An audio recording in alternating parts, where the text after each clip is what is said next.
करने जाओ। प्रवासी भारतीय कार्य मंत्रालय, भारत सरकार। फर्जी एजेंट और लोगों के बहकाव में आकर लोग चले जाते गल्फ नौकरी ढूंढने के लिए टूरिस्ट वीजा पर। मैंने भी यही किया, मैं भी चला गया गल्फ नौकरी ढूंढने के लिए टूरिस्ट वीजा पर। वहाँ पता लगा कि एम्प्लॉयमेंट वीजा के बिना काम करना गैर कानूनी है। वहाँ तो मुझे पकड़ लिया। नसीब मुझे जेल नहीं हो गई, वापस भेज दिया। आ रहा हूँ। गल्फ में नौकरी के लिए रजिस्टर्ड एजेंट द्वारा जाए, immigration clearance, work visa, employment contract लेके जाए ताकि आपको कोई तकलीफ न हो जाए। अधिक जानकारी के लिए प्रवासी भारतीय कार्य मंत्रालय, भारत सरकार।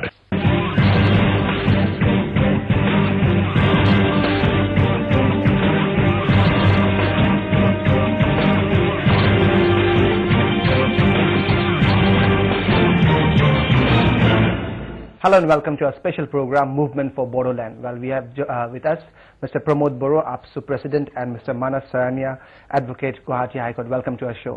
Thank you. Well, in this show, we would like to discuss about the movement of Bodoland and how it matters to the people of the Bodos, as the Bodos have been saying that they have been alienated, they have been discriminated in Assam government. So, Mr. Pramod, your take on this?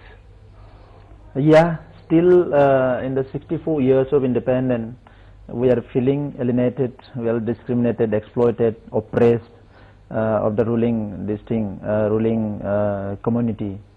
So there is reason and there is logic also. In 1987, 2nd March, our father of the Bodos, Upendranath Brahma, first he initiated this movement. We have three-part history: before independence, after independence, and after starting of this movement. Three-part we can have our history in three parts.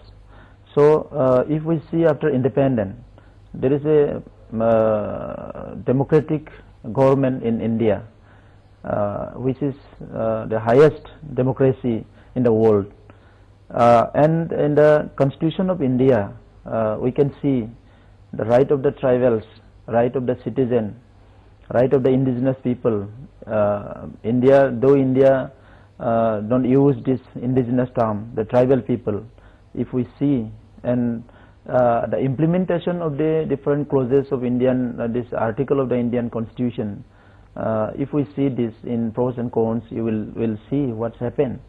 Now we are demanding this separate homeland, and it's under the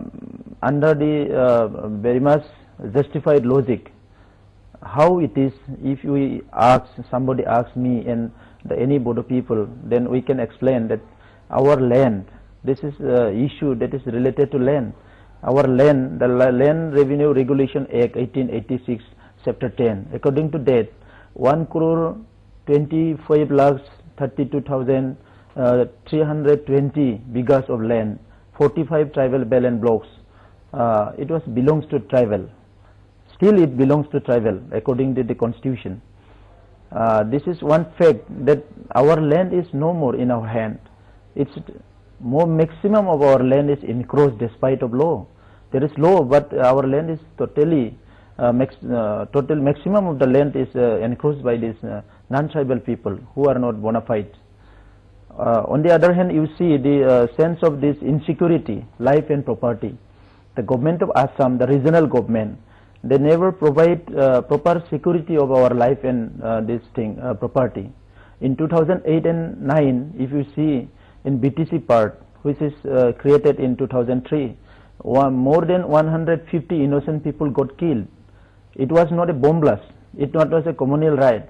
It was cold-blooded murder, one after another. In the presence of Assam police, there was completely well-equipped Assam police infrastructure is there in Bodoland part, Bodoland region. But Home Department of State Government, they didn't do anything to protect our life. This is one side. Other side, you see our identity, language, and culture. Bodoland is not a developmental issue. We are not demanding development for Bodoland for development. Development is a never-ending process, and government must ensure this thing of their own. But what is happening here? India is a pluralistic society. India have a pluralistic society. Our constitution is secular. So every community have their rights of their language, literature, culture, and everything, religion and everything. So what's happening here? The Bodo is the largest population in entire northeast among the tribals, and second largest population in Assam. And this community is living in this land since 5000 BC. 5000 BC. And others community, they came in this land. Some are in 12th century, some are in 16th century, and some are coming this 21st centuries. But Mr. Pramod, you talk about the land issue, which is very, very important in terms of protecting the tribal communities or the indigenous communities in Assam or rest of the northeastern state. Mr. Charania is with us, and as he was mentioning that many parts of the land in the Bodo territory, or the proposed Bodoland state, that land has been encroached or have been taken. Where in Assam government there was no act to protect this land, or how it could have been protected, but we have failed in doing so. Rightly, this more Bodo has pointed out regarding the land issue. Basically, land issue is